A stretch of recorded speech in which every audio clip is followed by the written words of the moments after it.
In the 1930s, Hollywood was making innovative horror films like Dracula, Wolfman, and The Mummy, then recycled them with sequels and remakes for decades. When Hollywood went from being a family-owned business into corporate-owned conglomerates in the 1960s, the business was floundering.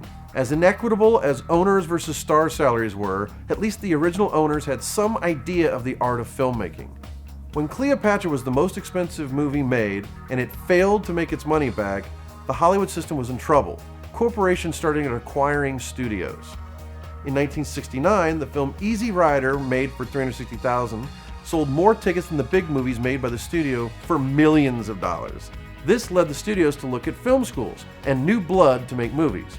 Francis Ford Coppola, George Lucas, Steven Spielberg, and Martin Scorsese were able to get their foot in the door of Hollywood for making independent films. By the 1980s, the rebels of film were also making studio films, and the indie film movement was out of vogue. Then in 1989, Steven Soderbergh's indie film Sex, Lies, and Videotape sold for $1 million at the Sundance Film Festival to Miramax, which started a new trend of indie films getting wide release. Filmmakers like Richard Linklater, Quentin Tarantino, Robert Rodriguez, David O. Russell, Kevin Smith, and all of those guys were able to break into Hollywood starting their own features. Currently, the pendulum is clearly still in the studio trend.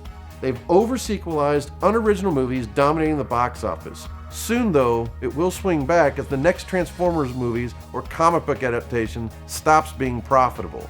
Then they will look for an alternative, the kinds of movies that studios are not making. And indie film will have another revival. We just don't know when.